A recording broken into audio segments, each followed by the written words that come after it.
with all these structural barriers, what is the path to actually passing Medicare for all? Well, I mean, honestly, the way that it's going to happen is the way that change has always happened. And it's going to be when people get in the streets and demand it. We are not seeing change in electoral politics. It doesn't happen. It hasn't happened. Civil rights movement, people in the seat, women vote in the street, women voting, people in the street, gay rights movement, people in the street. We need a serious uprising. We need people. I cannot believe COVID started and all those people were out of jobs and all those people 13-hour lines at food banks and stuff, and there was not an uprising. I absolutely cannot believe that. It blows my mind that did not cause like a UK style, let's get in the fucking streets, end of story. And we cannot count on politicians to do it. I don't care which politicians, I don't care how much you love them, I don't care. I have a Bernie tattoo. He pisses me the hell off. I put no faith in politicians. At this point, I'm done with electoral politics. It's doing nothing. And thinking we're gonna, get changed by, oh, well, next year we'll get in more progressives and more of the squad. And so, well, what are they doing now? How much time do we have that we're focusing on this? Well, these candidates are running and this, who cares? Who cares? Let them get elected. Let them prove who they are, and then we'll talk. But right now, they're just candidates. So that means nothing to me. I've had over 200 candidates on my show in the 5 years I've done shows. I just had the first one in 14 months, Matthew Ho, because he stuck out to me and he's not, he's green. And he's special. He stuck out to me. So I gave him a chance and I'm glad I did because he's wonderful. But that's someone who is taking on the machine. That is someone who he filed a lawsuit because of the way the Dems are treating him and trying to get his petition thrown out and things like that. So he's taking on the machine.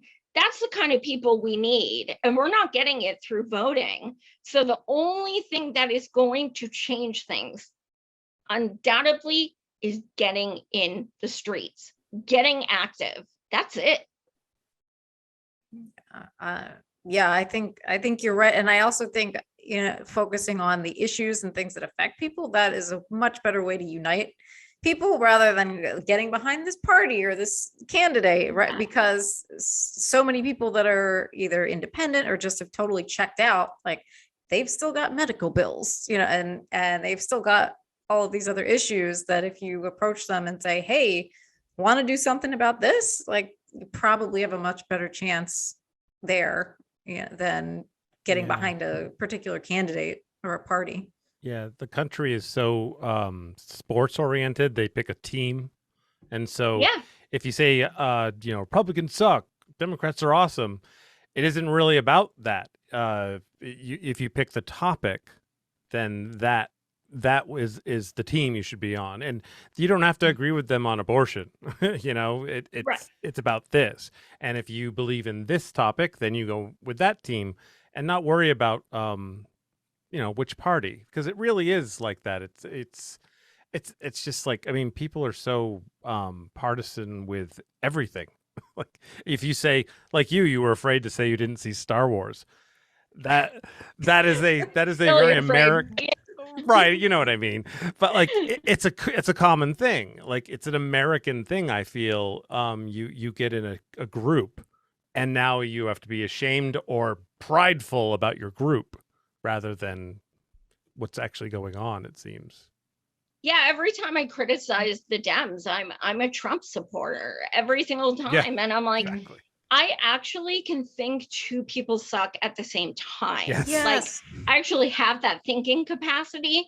So I actually just don't like rapists, warmongers, I just don't like them regardless what letters next to their name. Yes. I just don't like them. So but yeah, I mean, one of the things that's interesting about the Republicans is they don't have all this infighting that the so-called does.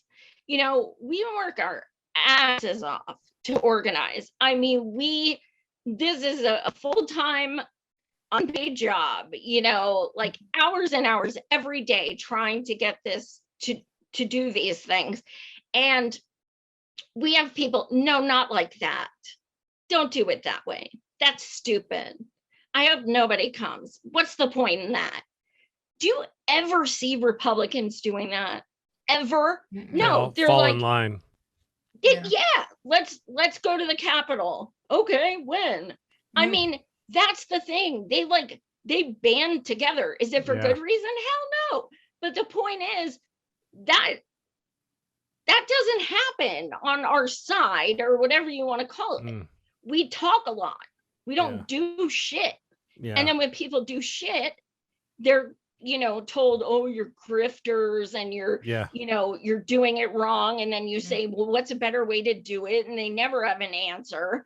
And punching down is just, it's just in this leftist atmosphere where it's just like gatekeeping and I am better than you and it's my way, or you're a fraud. And it's so sad. Like, being a disabled person who, volunteers her ass off for healthcare justice, having people come on my social media and say, you're a grifter and stuff, when I literally am working a part-time job, like, as a blind person, like in a warehouse without air conditioning, just so I can try and supplement my disability. So, when I'm told I'm being a grifter just because I'm trying everything to volunteer to fight for a good cause, that is why we're not succeeding right there. Because if you are that ugly of a person that you are okay saying things like that to people who are fighting for you, then that's why we need to stop that shit, get in the streets. I don't think that's gonna stop though. I think it's just like part of the left is this weird, like, kind of like elitist thing. It's really sad, but it's true. And like, I mean, the whole January 6th hearings that have been going on, one of my friends was like, God, that's been so amazing, so organized. I'm like, aren't the Republicans doing it? Like, I think they're doing it. That's why it's organized. Oh my God. Yeah, it wouldn't be that organized if the Dems were doing it. It'd be a nightmare. Like when the Dems, when the day after Roe v. Wade was overturned, the day after, I don't know if you guys saw this, but there was footage of the House. Nancy Pelosi was in the first row on the Capitol steps singing God Bless America. Yes, I did see. I saw that and I was like screaming at them. Like, what the hell are you doing? So I'm like, you literally, like, I showed my husband the video and I'm like, look at the Republicans. And he's like, oh God, they're so predictable. I was like, yeah, that's actually Nancy Pelosi right there. He's like, that's the Dems. I was like, honey, when are you going to listen to me? Like, please start listening to me. That was the most Republican display. Like, oh my God. Yeah. First of all, don't bring up God in the government. Stop with that shit. Like, who's God? And what, you're like a freaking choir now? Like, freaking amazing. It was the most bizarre thing to say. I'm like, who came up with it? I really want to know who was like, hey guys, I know what we should do. let's just sing a song. Like, it's like a worst focus group ever. I think that's how incredibly out of touch they are also with, like, they're so out of touch. And there are a lot of these elitist like supporters that are like the vote blue no matter who, that like, because they're fine, their salary's fine, they have insurance that's adequate enough. And so they're incredibly out of touch too with, like what's happening to people. And so they are just voting for these people and watching this going, yeah, this seems reasonable. And yeah.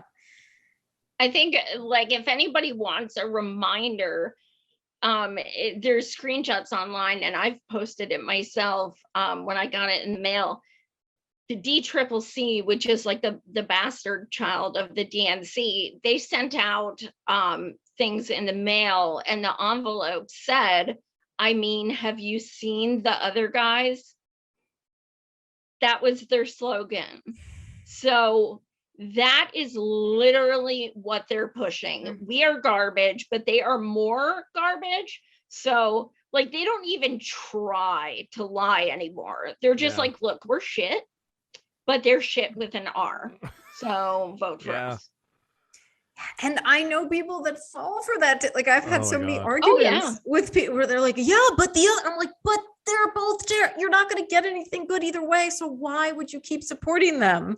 Yes. You're going to get basically the same policies. So absolutely. Yeah, it's just, it just drives me nuts. And I don't know why people, instead of donating to these campaigns, like donate to Medicare, March for Medicare for All, donate to like direct action and mutual aid and all of these things that are at least helping people or propelling a cause forward. And that, like, because I used to, back in the early Bernie days, like, I'm like, oh, maybe I'll donate to them. And then I stopped. And I'm like, now I'll only donate to like mutual aid things or things that I think are going to help people in some way.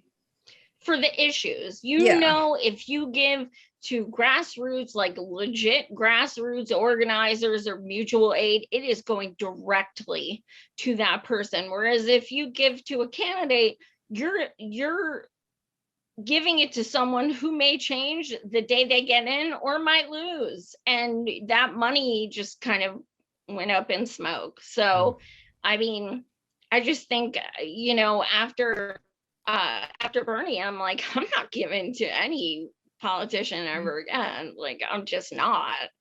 I'd just much rather, give it to mutual aid or GoFundMe.